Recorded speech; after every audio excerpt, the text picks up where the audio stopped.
Thank you all for coming for the pre-concert talk.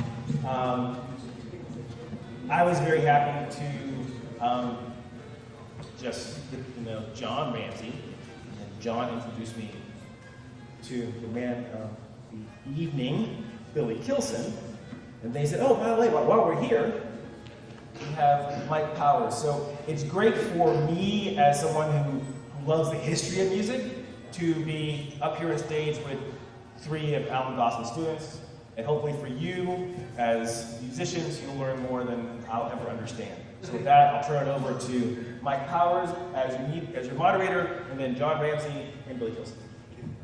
Thanks, Sean. Thank you.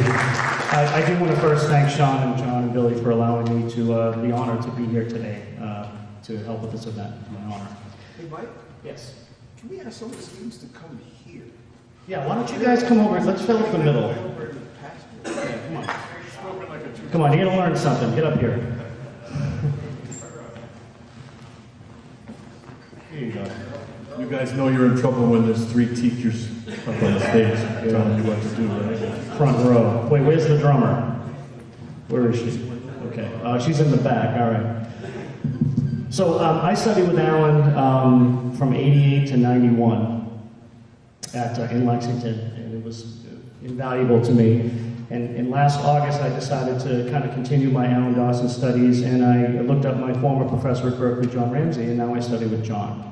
So, and Billy studied with Alan too. So I would wanted to ask you guys, I know my story, but I want to hear your stories. When did you guys first hear of Alan? Tell me the first time. Age before beauty. I'm not happy. So I'm from the western part of the state, born in Northampton, Mass. And in the mid-'70s, there was a thriving music scene out there. You got 5 colleges, UMass, Amherst College, Smith College, Mount Holyoke, New Hampshire College. So it was very, very thriving music scene, a lot of clubs. And Max Roach came to the University of Mass at Amherst to teach in the music department.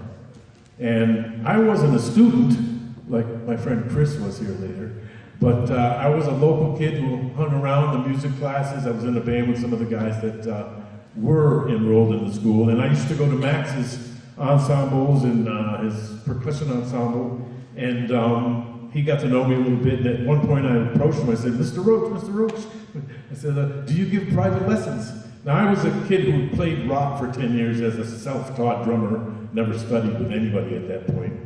I was in my 20s, Flo Dawson remembers me then, and I said, Mr. Roach, do you give private lessons? He said, well, Ramsey, I don't do that, but if you want to study, you need to get your behind down to Boston and study with Alan Dawson.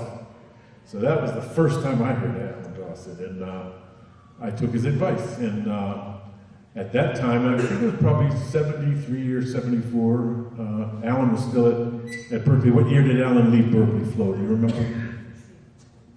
74? Yeah, around 74. So I drove down to Boston, which was like 100 miles from where I was from, and I went up to the 2nd floor of the 1140 Boylston Street building at Berkeley College, and I found the room that said Alan Dawson. I knocked on the door, and this gentleman in a corduroy leisure suit answered the door, very dignified, and I said, are you Mr. Dawson? He said, well, yes, I am.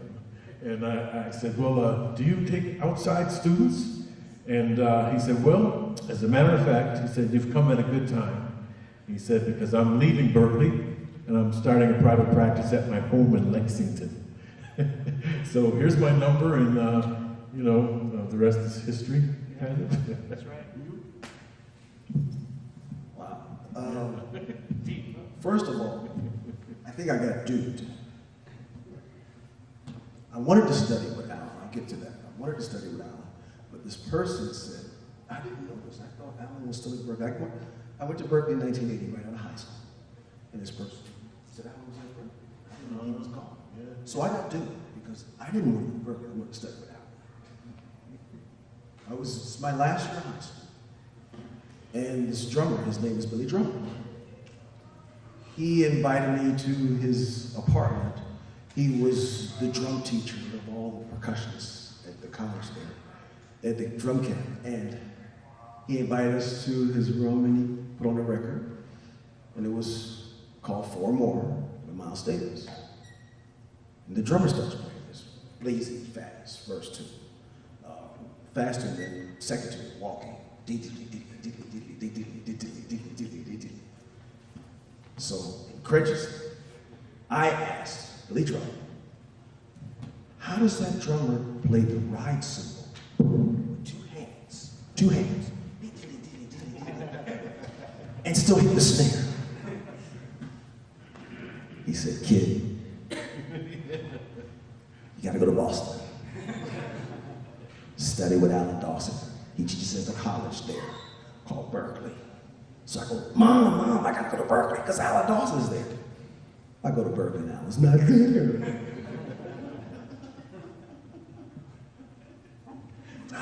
See, Sean is filming, so I can't say anything bad about the teachers when I went to Berkeley. I probably know it. Right? You do know it. It's on pause. It's on pause, right? Fast forward 3 semesters, I was playing at a club called Wally's Cafe. And there's a saxophone player. He said, we've been asked to play at this jazz picnic. And your hero's gonna be there. I said, no way. No, man. I'm not doing the gig. I'm not gonna do the gig. He's like, you gotta meet him. You gotta go see him. You gotta play him. And at that time, I was really into Philly Joe. So he said, we'll do Salt Peanuts. You know the soul. You'll play that for him. He'll be blown away. Sure, man. Yeah, we'll do something. He'll be blown away. We're at the picnic. Now, it was probably, it's an outdoor festival. So I'm on stage here, and he's in the back, speaking with someone, and they're all talking. And slowly, I'm in the middle of playing my solo on Salt Peanuts, and he makes this slow walk as he gets close to the stage, and there was a stairwell. So he's standing at the bottom of the stairwell, and he's just looking at me, and I'm like, oh my God. Oh, hold on.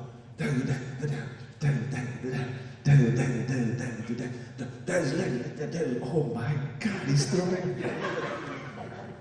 And we finished, and everyone says, wow, it's great. And I can't walk down the steps without passing him. He grabs my left as I walk and meet him. And I stuck up my right hand to shake his hand. Hello, before I can say, hello, Mr. Dawson, grabs my left hand. How are you able to play those rudiments, that left hand being so bad?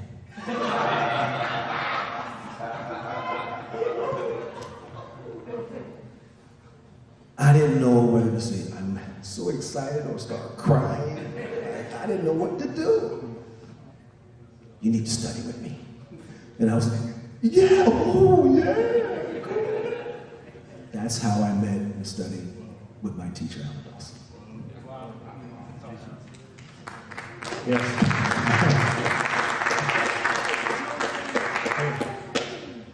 So, Joe, hi Joe. Hey man. What do you guys still teach today? Like, what was some of the biggest lessons, I guess, musically and professionally that you learned from Alan? Right? John? Here's the first thing I learned from Alan Dawson. It was the first lesson I ever came to at 5 Winchester Drive in Lexington. And I was kind of a big fish in a small pond out in Western Mass. I played in a band and everybody knew who we were. And on a good week, we would make each $90. And so I had resigned myself to sort of the life of a starving artist. And this is what I had envisioned was lay before me. So I drove down from Western Mass. I probably had an old jalopy, an old beater. And I pulled up into the driveway of 5 Winchester Drive. And I looked at Alan's house and I said, wow, you can be a musician and live in a nice house and have a nice car and make a good living too? And now I've lived in that house for almost 20 years. So, but that was the first thing that I learned. You know, not directly, but and the message here and then was that if you avail yourself to a formal education in music or in anything for that matter, you can make a good life out of it. And so that was the first lesson from Alan. And I'll give you another quick story because I know we don't have much time. Along about my second or third lesson with Alan, I foolishly said to him, could you give me an evaluation of my playing? And you know, this is Tony Williams' teacher, the guy Billy heard playing so fast with Miles Davis, right? He taught Tony Williams, so of course I wanted him to say, well, you're going to be the next Tony Williams. and so I'm like, you know, 24, 25 years old. I said, well, could you give me an evaluation of my playing? Now, Alan was one of the most dignified people on the planet and diplomatic. And he kind of sat back and he said, well, Sean, this is about the sandwich I told you about the other day. He said, well, you're a proficient drummer. You've been playing for 10 years.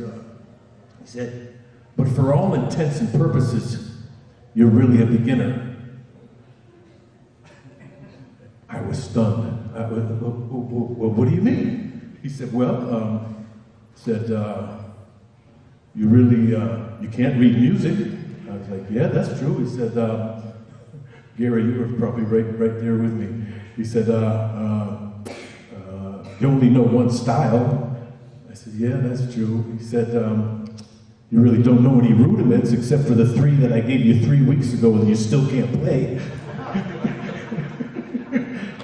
and so my son was actually interviewing me the other day for a project, and he asked me what are the qualities of a good teacher, and I could think of 3. I said, the first one is honesty.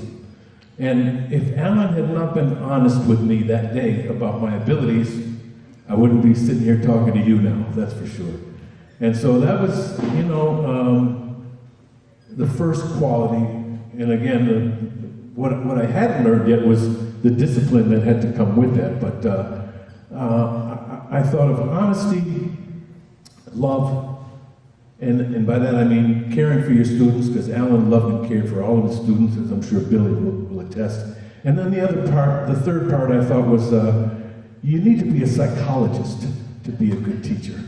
And Alan was all of those in spades, and I mean, above all, he was a great human being, but he put me in my place that day. One of my college mates, 2 of my college mates are here. Gary Kendi used to drive back and forth with me. We take back-to-back lessons with Alan, and yeah, he was something else. So. I don't have much to add because this shows how consistent Alan was that I didn't know. It's the same story. I mean, you know what I mean? And there's only one thing I would add was humility. You know, us drummers, we're alpha dogs. You know, we're like, drums made for us, man, come on.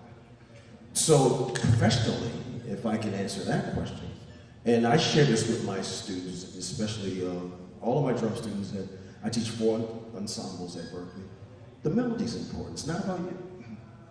The melody. Alan and Max Roach, Papa Joe Jones, those drummers, arguably, there's no one more melodic than those drummers. So he taught me to be, you know, to have humility. Someone came before you, and give that respect. I'll just add one other thing that Alan taught us. And he said, I don't teach drums. I teach music. Because students of all, you know, stylistic bent would come to study with Alan. He said, what I teach you are skills that could be applied to any style of music. So I teach music. And that was Billy really hit on a good point. Alan had a way of, I imagined him, Flo, you could maybe tell me if this is true. I would imagine Alan lying in bed awake at night, dreaming up these very effective exercises of how he could convey a certain skill set. And one of them was he used a book that we all know as drummers called Stick Control that we would apply to the drum set, and he would make us sing the melody of the song, of various song forms, over those exercises. So melody was like, he said, you can't sing, you can't play. So, I mean, there's so just can I say melody and song form. But just can I say this? I have to say this, man. This is so bad. So there's one lesson that he made us sing. So I'm singing Take the A Train. So I finished the exercise, and I look up and I said, Mr. Dawson, I'm proud of myself. And he said, sounded great. You changed keys about 7 times. Just sounded great. My daughter, who is 13, she has perfect pitch. She can sing, it's unbelievable. So she tells me, when you're at work, Papa, don't sing. Please don't sing. It's all true. I mean, song form and melody. I mean, it was just, he really taught you how to be a musician. And, you know, he taught me discipline. Discipline. I knew I had to be prepared. I didn't want to disappoint him. I wanted to please him, and, you know, it all paid off. You know, I mean, the skills came. So, that was great, guys. Thanks. Anything, you know, I guess a couple things that I wanted to add. We have a Facebook group, me and John, called Dawson's Disciples. Yeah, so please join it. We share stories, we post pictures. Yeah, please join. It's just a lot of fun. And also, too, this guy wrote a book, as you all know, on Alan Dawson's studies, and it's available in the lobby. I didn't write it. I was the scribe. Alan wrote it. That's true. You know what the scribe is, right? From Pharaoh days? The guy who copied down whatever the Pharaoh said. So, yeah. He put it all together, and it's a perfect form and a perfect representation of Alan's teachings. That's because I was a slow student, and I had to go from A to Z, and so there you have it. I'm going to help you segue maybe, but one of Alan's creations was Alan taught over 80 drum rudiments. That included the 26 American rudiments, which have their origin from the Army back in, I don't know, the late 1800s. Alan said a guy named Strube was commissioned by the Army. So he taught 26 American rudiments, about another 17 Swiss rudiments, a group of rudiments called innovations. The only question Alan didn't answer that I had over almost 10 years of studying with him was I asked him, well, where are the innovations from? And he said, I don't know, you'd have to ask Philly Joe. The only time he spoke of a higher authority, so to speak. Anyways, 80 plus rudiments with variations that Alan put together in what we all know as the rudimental ritual, which is 4 and 8 bar phrases of those 80 rudiments. It is indeed. It's like I don't know. It's like a symphony, but it's all of those rudiments played in 4 and 8 bar phrases over a bossa nova foot pattern, and you're going to hear a little bit from these guys because I'm retired now, but that was, I mean, it's known all over the world now. Alan Dawson's Rudimental Ritual. You'll see guys playing it on the internet wrong a lot, but it's just gone all over the world and everybody knows about it. And yeah, it's just one of his creations. I'll shut up. Should we play the Rudimental Ritual? So. We're looking for JL. You want me to call off the rudiments? I think that's good if you call it the rudiments as we do them. Okay, as long as I don't have to get up and move, I'll stay right here and I'll stay Right there. Really? He doesn't have to. Would you rather I don't? It doesn't matter either way. Somebody else is going to play. John Claiborne, ladies and gentlemen. Let me ask the audience, would you prefer to hear me name each rudiment as they play it, or would you just want to listen? Yes. It's kind of an interruption, but I'll do it. Okay, all right. So this pad right here is I'll play Hey, John. Chris, you're gonna play the ritual? John. I'm teasing these guys. Oh, this drum pad, by the way, is one of the many things that Flo Dawson, Flo, could you say hello? Mrs. Alan Dawson, Florence Dawson, is with us. I won't say your age, but she's in better shape than I am. But when I bought the house from Flo, she left a few of Alan's. You remember what you said to me when I called you and asked you if the house was for sale? I said, Flo, Maggie Scott tells me that you're selling the house. Because Alan had this beautiful practice music studio in the basement, knotty pine, wooded pine. And when I heard the house was for sale, I said, man, I just want the studio in the basement. And I called Flo. I said, Flo, Maggie tells me you're selling the house. And Flo goes, oh, John, Alan would be so happy. Now I can get rid of some of these drums. So one of the things she left me was this practice pad of Alan's, which is actually double-sided. It was made by one of his students. I see the nails are starting to show in it. But this is a leather side, this is a rubber side. Alan had another practice pad that all of us who studied with him remember. It was like a wedge type of pad, but it had a distinctive sound that this one doesn't, but that was Alan's. I have his flask too, Flo. You guys ready? You got a metronome? There you go. That's the right tempo. Oh, if I knew you were going to do that tempo.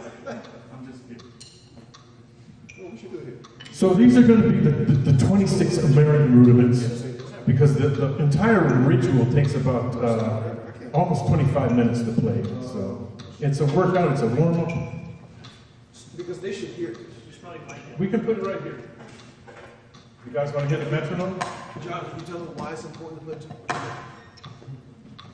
Why is it important to play with a metronome? We would never allow me to play this without the metronome. There's a teacher at Berkeley, he'll remain unnamed too. He said, oh, metronomes, I don't use them. They can't keep up with me. Can you hear it? You got it. You guys can hear it. Is this mic on? Is the mic on? Hey, Vince? They need to hear this. Yeah. Does that come through the cell phone? Vince, Mike's not. You're not hearing stuff, right? Mike's not. So where's the sound? I usually play. You'll see that. It's upstairs. This is probably about 85. Here, let's move this. Well, then I can't talk. Well, there's a couple of microphones. John, you have to stay and use your mic. There we go. Okay, we're good. We're good. I'm glad there's people smarter than me around. I'd be lost. You guys ready? Want to count it in, Billy? So this is a 3-stroke rough for 4 bars on the right side, 4 bars on the left side. Single drag.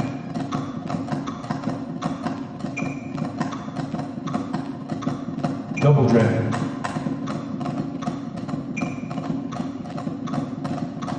Rudimental. Rudimental. Double Rudimental.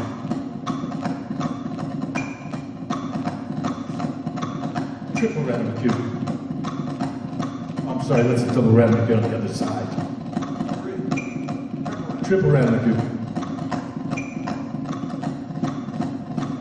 Drag paradiddle number 1.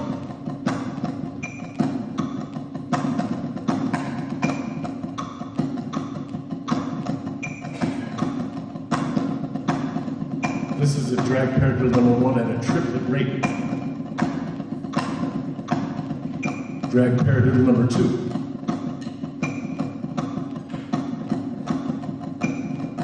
Lesson 25 it's called. On the left side now.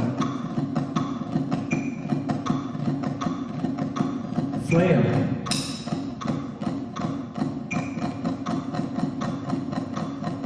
Flam tap.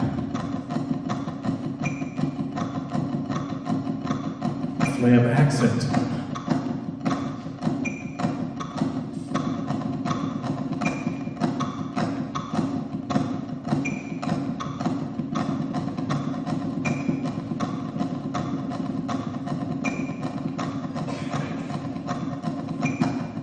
It's a flamacue. It's a flamacue. It's a flamacue.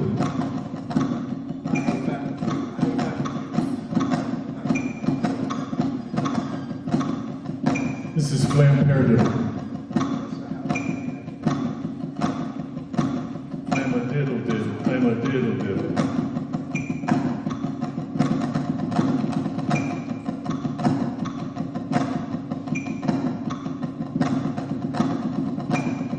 That's flam-a-diddle diddle and triplets. Now you're going to get the numbered rolls. 5-stroke.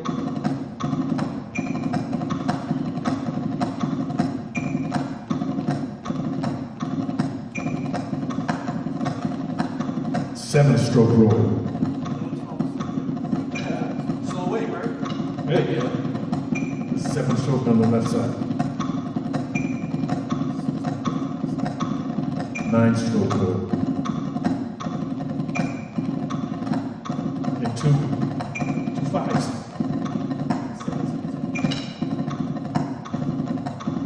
10-stroke roll. 2 6s. Again.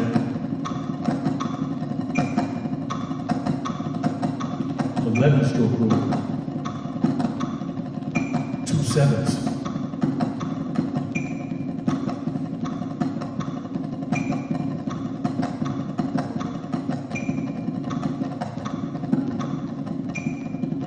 13-stroke. Okay.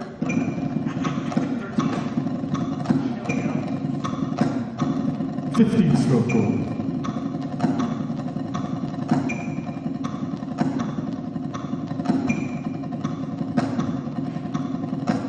I can play it, I just can't say it. This is paradiddle. Paradiddle, paradiddle. Everybody knows this one. Paradiddle at triplets. Paradiddle at 16th notes. Double paradiddle, double paradiddle, double paradiddle. Almost there, folks. This is double paradiddle as triplets.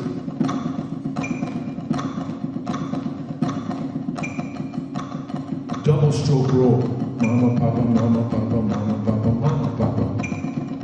Double stroke roll as triplets. Double stroke roll as 16th notes. And the last one for 26. Single stroke roll. Alan called this the hardest rudiment. Single stroke roll as triplets. Support play it even. Support play it even. That's what it's about.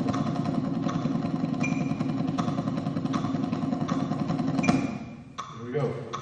That's about a third of the whole district. Nice job, John. Good evening and welcome to tonight's concert. My name is Sean Osborne and I am the historian of the Association of Black Citizens of Lexington. And one of the things I got to do was 2+ years ago was to interview Florence Dawson. This is Dawson, Flossie, Flo, depending on when you met her along the way. And so that's how I got introduced to Alan Dawson, was through his widow. And so what I'd like to do, you all saw the banner out front, I want to offer a gift or appreciation of all of the memories that she has shared with us. If you open up your program, you'll see the picture that she gave us from when you guys were in the We were in the Globe, yeah, it was right up in the Globe. It was right up in the Globe, and you'll see them styling on the inside front cover. And so I get to hear all these great stories because I love to talk and she loves to talk, and so we just talk. And so that's great. So I will let her tell one thing about her joys of living here in Lexington before we start the program. Good evening, everybody.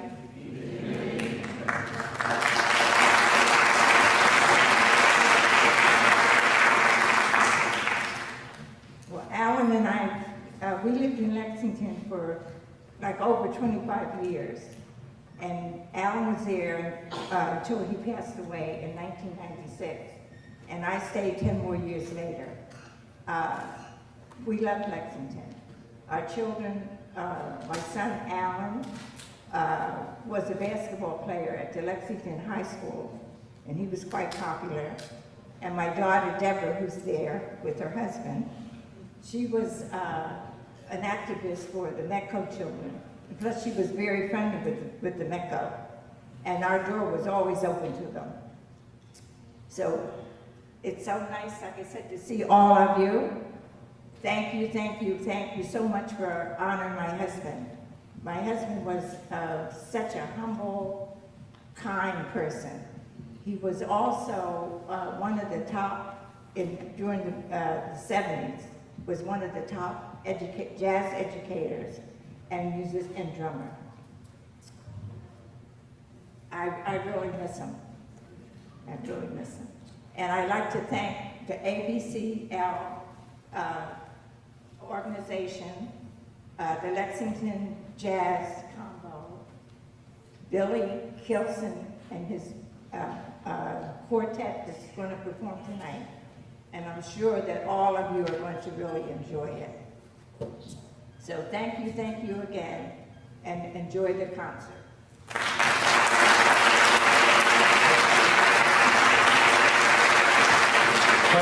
But before she goes, one of the things that I enjoyed were some of the conversation about the travels that you and Alan Did, yeah. did. Yeah.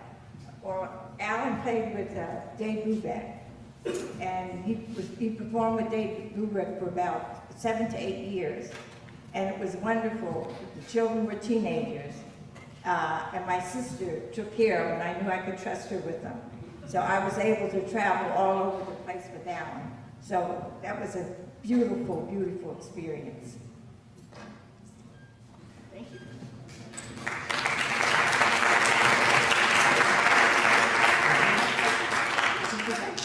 Yeah, thank you. I have a gift. Thank you.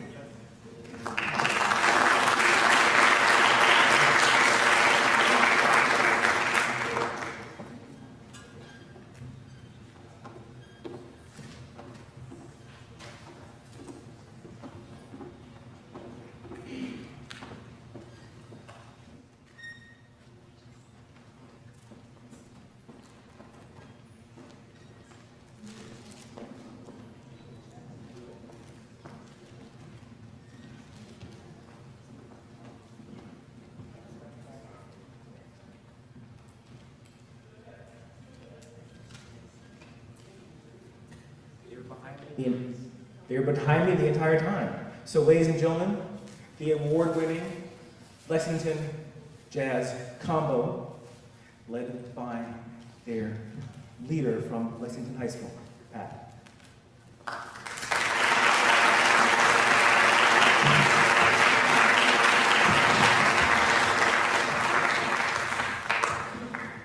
Thank you so much.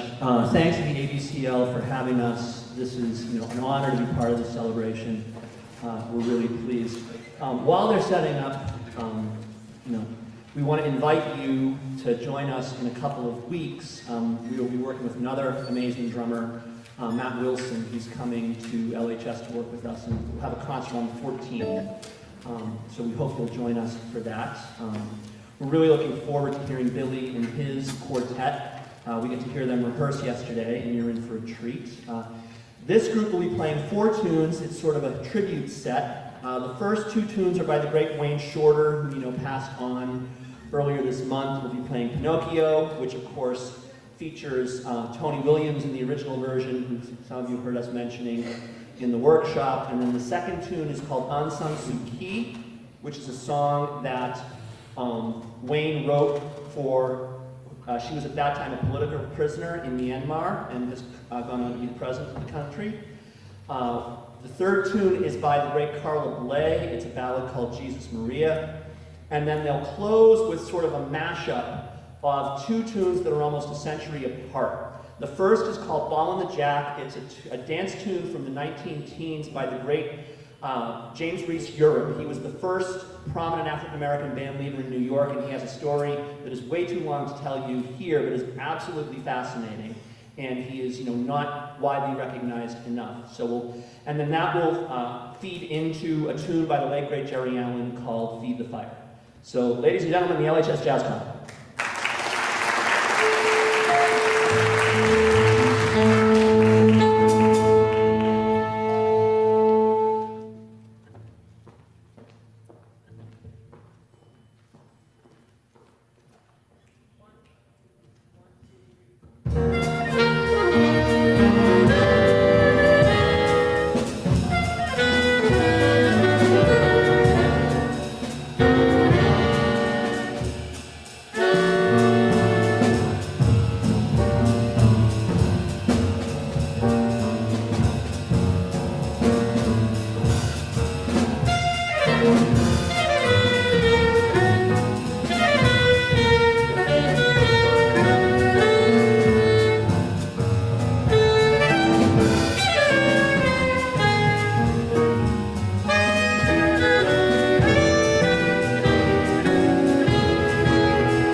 So much. Thank you.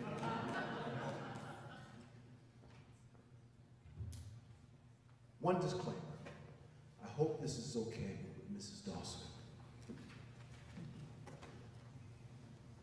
Since I studied with your husband many years ago, I've developed this bad habit. It's chewing gum while I and I'm so nervous. I have my teleprompter, so I don't forget it. But I have to ask for permission. Is it okay if I chew gum while I play? Thank you. Because I don't think Alan would. It's like kryptonite if I don't have the gum. So the first two, oh my gosh, I don't have my gum. What am I going to do? I'm going to do it. Thank you very much. Thank you, Sean, for such a kind introduction. Thank you, Mark and the association. Thank you, John. Association of Black Citizens of Lexington for inviting us to perform here tonight. I truly, truly am honored. As I said earlier, I'm so nervous, I'm a bit petrified to be in this ceremonious space right now, because it's my teacher. I've been doing this, and I've had this fantasy as a student, walking up Maple Street, crossing the intersection, and changing to Winchester Drive. I've had this image of always being on this side of the fence, so to speak. So I've always sat like backstage or in the corner watching Alan play and wondering what it was like to sit on this side. All I've been thinking about all all week is being on that side. And like, damn, it's my teacher. However, it's a tough act to follow. But one thing though, I'm comforted. It's like being back home, to be back here in Lexington. So I feel a sense of like an old, comfortable chair, if you will. I had this vision before I studied with Alan. How am I going to try to get the drums to sound different? How am I going to get to a place that I wanted to? I wasn't sure what dreams I had and how to realize those dreams. But it all came together. That very first lesson, I walked in his house at 5 Winchester Drive. Please say hello to these three amazing musicians. Please say hello and give it up for a very good friend of mine, Mr. Russ Hoffman on piano.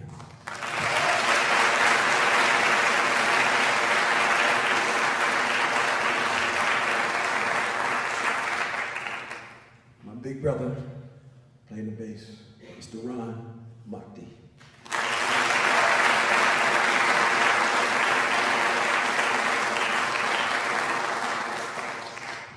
And one of my most notable mentors, Mr. Bill Pierce.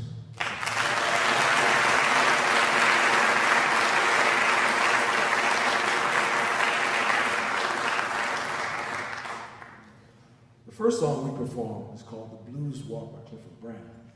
And just really short, before I had the opportunity to study with Alan, he had a waiting list, and I think I told the story earlier when I met Alan eventually. Myself, and there's another gentleman that's here, I'm not sure if he's in the audience. We used to practice together, and before my study with Alan, I had learned all of Max's solos, stuff with Clifford. So I'm telling a story. It's almost like my musical journey is my biography, if you will. And my musical life's journey is my biography. So I started before I was able to study with Alan. I learned this tune like crazy. I remember playing for him. He said, play a little bit. And he said, nah, that left hand still needs work. We'll get to that. And so the first tune was called The Blues Walk. The second tune was a composition by Alan. It's called Two Step. So the next composition will feature our illustrious pianist. We're going to play Bluesette by Toots Thielsman.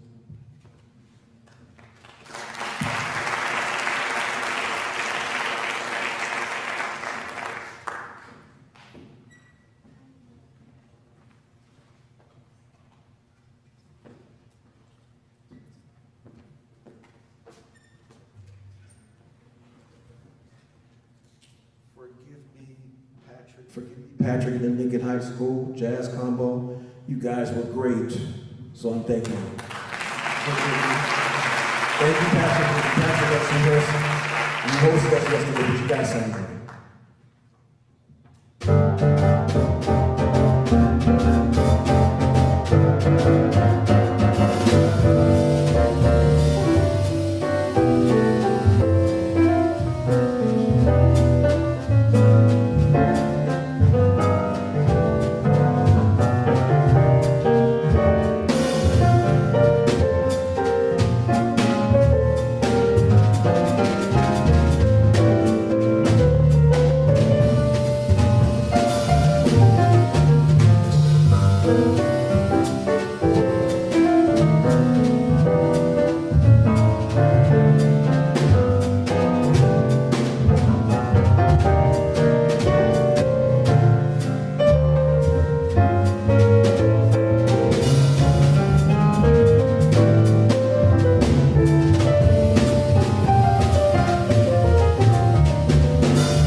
Mr. Ron McNeil on bass.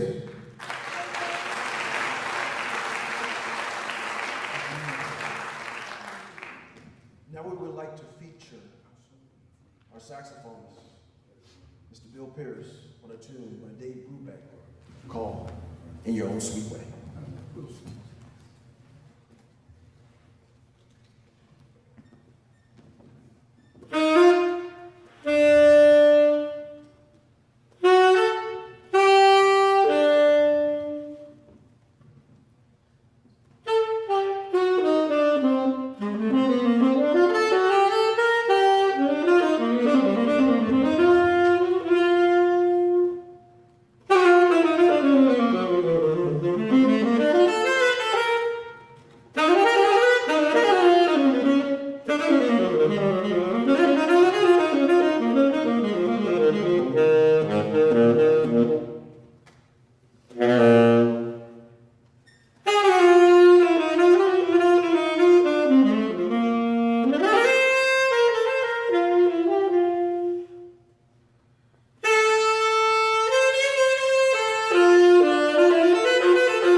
It's a tune that I would love to see my teacher perform.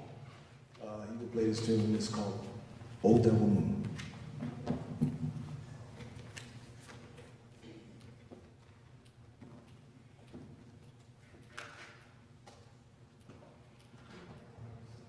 Hey, John, you know what's happening? Bass drum pedal fell off. Fighting that.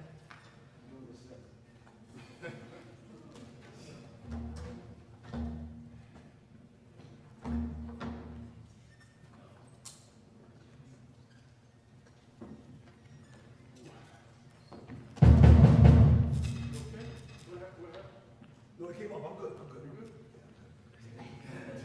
Thank you. John Ramsey.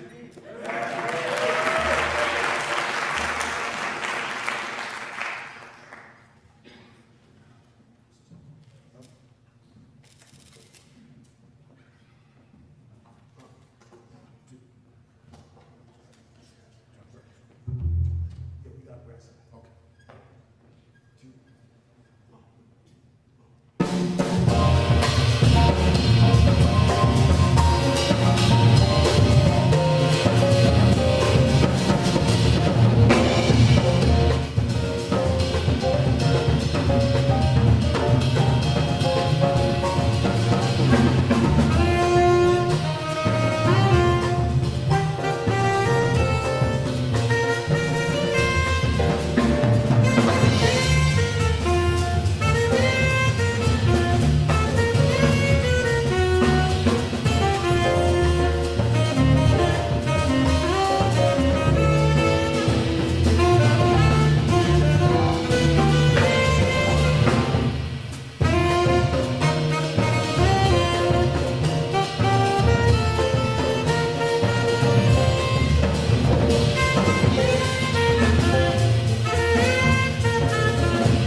my bi-weekly journey to Lexington when I was in school. There's a bus stop, I don't know if any of you are familiar with Berkeley and Mass Ave, Berkeley and Boylston. There's a bus stop just in front of the Performance Center there. And I would board that bus, go to Harvard Square, trying to find out, I was trying to ask, I had to change buses either in Harvard Square or Arlington, I can't remember. I think it might have been Harvard Square. And I think it was the Arlington bus I had to take. So, anyone that was born before 1990,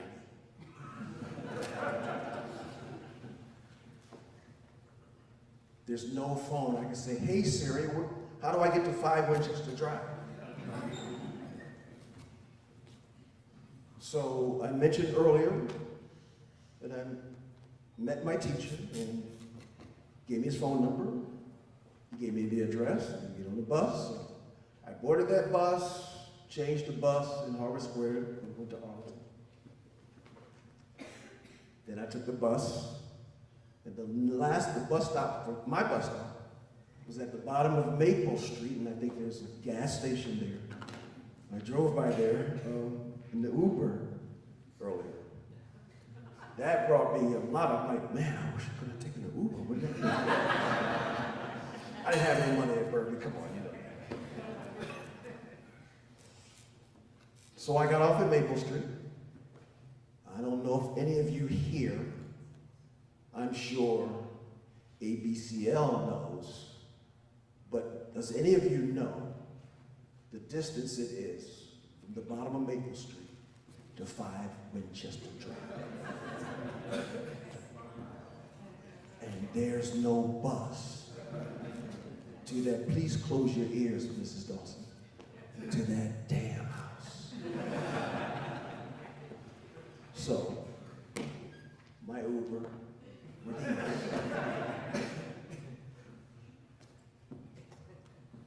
so I made that trek bi-weekly.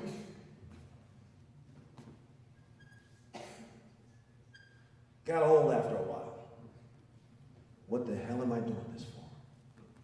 If you were here earlier, Mike Powers, shout out to Mike. Mike Powers, he knows. Mike Powers and John, well, John didn't play. And JL Claiborne.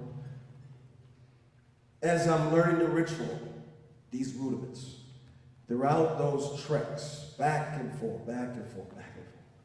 So there's a trip, I'm walking back, I'm thinking, this is it, man. I am not, nope, this is it, man. This is crazy. I went to Alan Dawson. I will speak about this drummer in a second, to play like a drummer. This drummer that brought me to Alan, if you will. I'm not getting there. So yeah, a couple of rhythms, this little thing we call stick control, 4 rights, 4 left, da, da, da, da. I'm not playing the drums, man. I can't do this, I can't do this. I think Alan had a sense. So I made my trek, and I'm thinking this is gonna be my last lesson. Now this is maybe my 3rd year into my 7 years of study with Alan.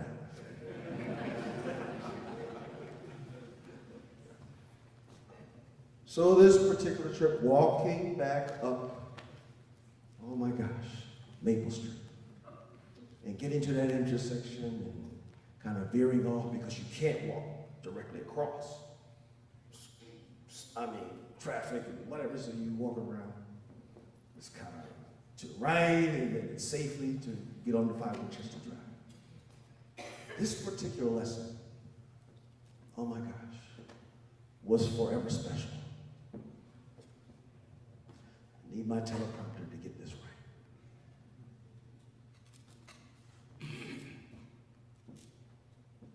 So those of us that know Alan's students, you walk in the room, you walk into Alan's spot where he would hold his lesson. You walk in the door, and just to the right, flush against the wall, were a set of microphones. And then, probably like, as I'm walking in, maybe here, and then you walk a little further, a set of drums. And you walk a little further, 2 sets of vibes. This is just a vibes, what am I talking about? 2 sets of drum pads. I told you I'm petrified, right? So every so often I would walk in the house and take a glance because at the thread of the stairs were the set of pads. And so you just kind of glance to your left and see the set of stairs. You go to your position because this is where you're going to, it felt like I'm going to spend the rest of my life just sitting here playing this darn pad. And I would sit with my back to the stairs.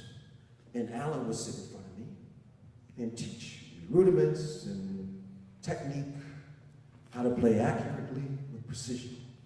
So we went through our lesson, and most lessons, we rarely got to the drum set. But I would get to the drum set to play. In this particular lesson, I think he had a sense that I was going to say, that's it. I'm done. I can't take it. So at the end of the lesson, he always has us go over. So what did you think? Do you remember what we did? Can you recall what we did? Can you comprehend what we did? And I said, yes, we're supposed to do this, such a da da da da. And before I could say, thank you, he said, my wife has prepared lunch for me. Would you like to join us? Now I'm like a 5-year-old that got his ultimate birthday present. And before, and like, now, I'm trying to be cool, right? Not to let him know. So I'm thinking, yeah, sure. But I'm sure what came out, yes, sir! And he could sense my, nervousness and excitement, and he wanted to come in and said, come on up. These stairs, multiple times in these 3 years, I walk in the room and see those stairs. What's up there? What's up? It's a mystery. Now I'm going to climb those stairs and find out. I walk up the steps, get to the top of the stairs.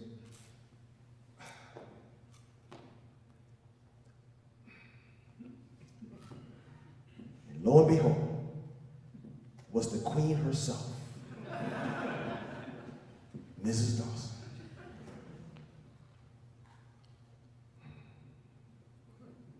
Let's try to get through this. Mrs. Dawson, you have no idea that grace you showed me that day. It has held me through.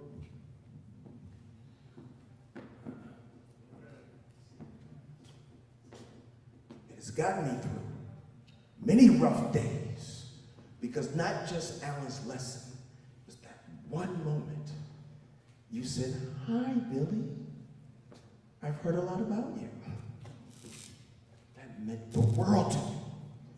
And thank you for that day. And thank you for coming out tonight to see us perform. Please, please help me thank you.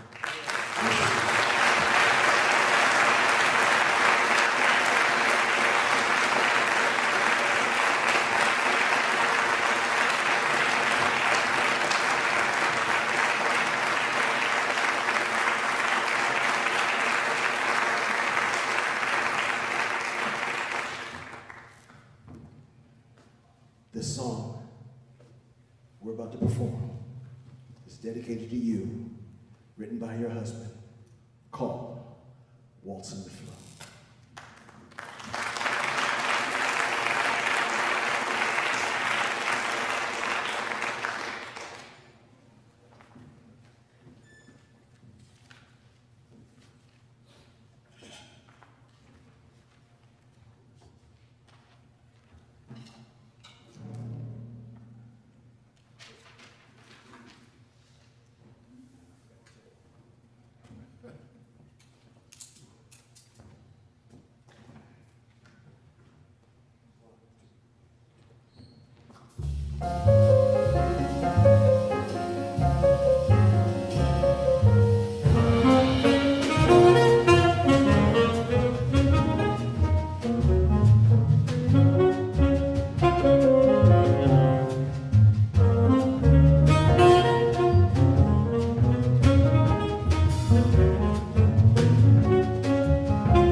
flow. Thank you, Mrs. Dawson. Thank you. Sean, how are we on time? Are we okay? Before I play this next one, I don't know if this gentleman is still here. Is the Vice President of Berkeley still here? Okay, that makes sense. That makes sense. This is not on my teleprompter. Let's see if I can get through this.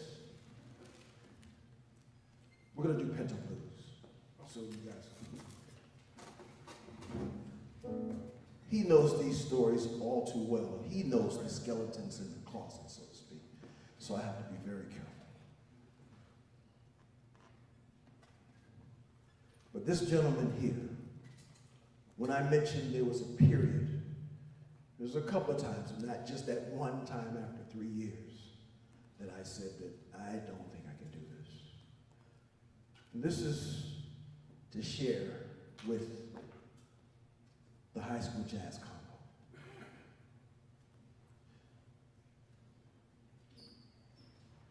There's going to be moments in your career. It doesn't even matter if you decide to play.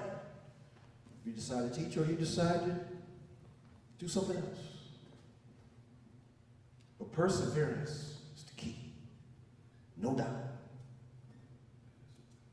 I'm petrified here, but I played on quite a few stages now in my 30 years plus.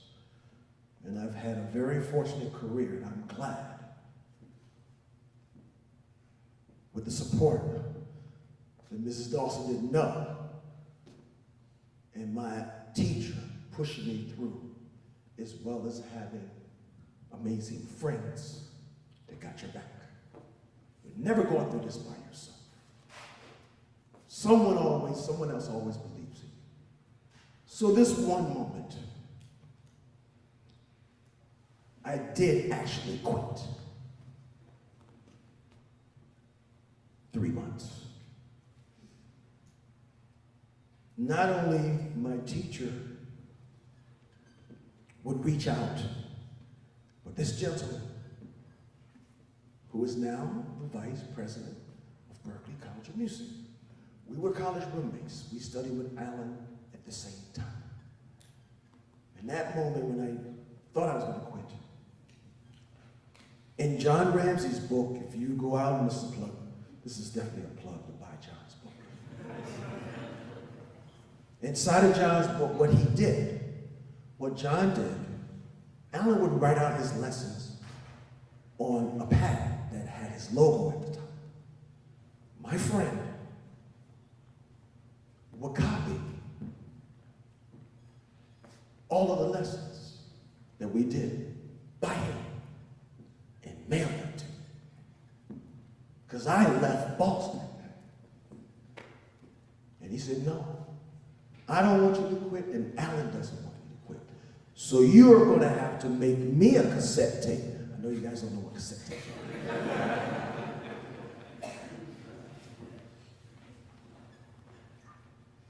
I'm here to thank him tonight for doing it and to be a special friend. Please acknowledge the Vice President of Berkeley College of Music, Ron Savage.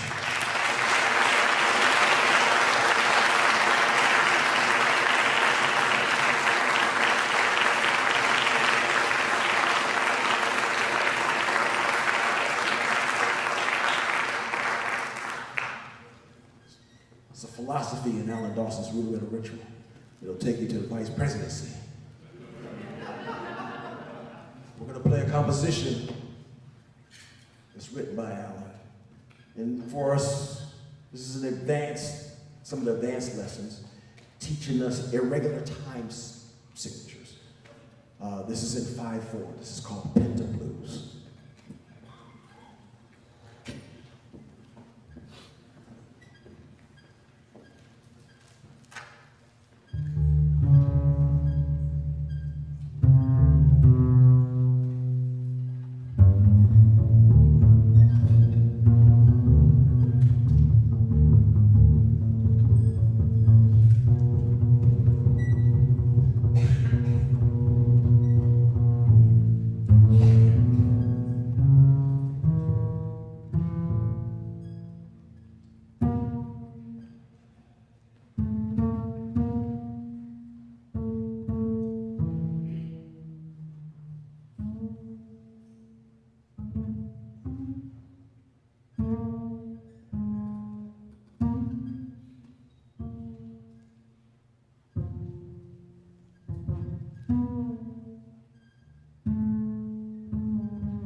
for our last tune. Wow. Alan would teach us that it's important to learn and respect all the instruments of the drum set. The drum set is a combination of instruments. So his most notable student learned and understood that and ran with it. Alan would not only teach us to have great precision, articulate our thoughts well, but create a sound and be able to deliver that sound. Well, this drummer, when I heard him on a few records, but especially in this record in particular, I think it's 7 Steps, right? Man, his sound and his grace and the way he delivered was exactly what Alan teaches, even though Tony had his own creativity. But this tune is dedicated to them both. Tonight, I can't do this and have this tribute, this legacy to Alan Dawson without playing something that Tony Williams played. I just can't. So this is dedicated to the 2 men that truly changed my life.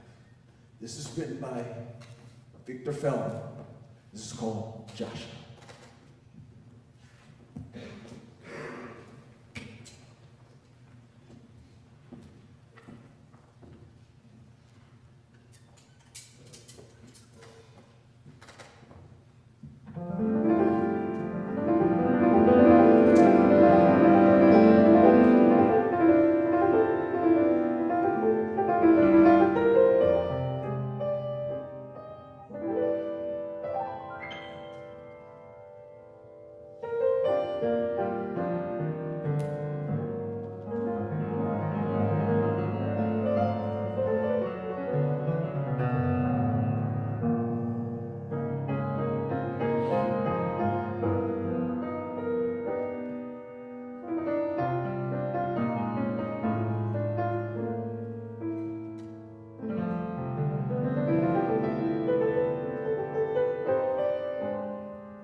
Thank you. Thank you, Sean. Thank you, John. The entire association, Black Association, Citizens of Lexington. Association, Black Citizens of Lexington. God damn.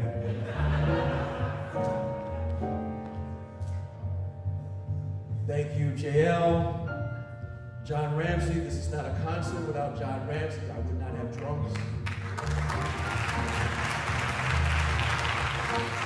Neither am I teaching at Berkeley without John Ramsey.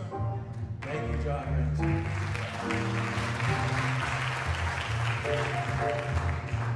Thank you, Vincent, the staff here. Thank you, Patrick. Thank you, Jazz Combo. You guys sounded great.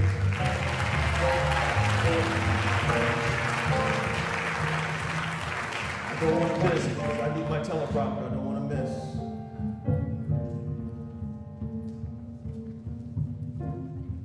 Thank you to my best friend for coming out. Oh my gosh, thank you. Thank you, Mrs. Dawson.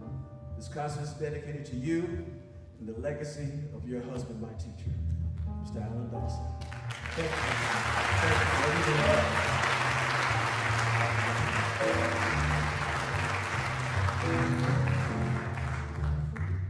They say the people that you surround yourself lifts you, takes you to another altitude. It's going to take me a while to decompress from this plateau. Again, thank these elite musicians that helped us.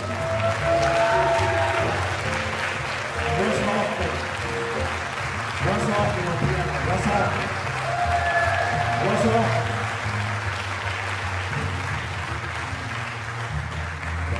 My big brother, Ron Martin. Mr. Ron Martin, okay.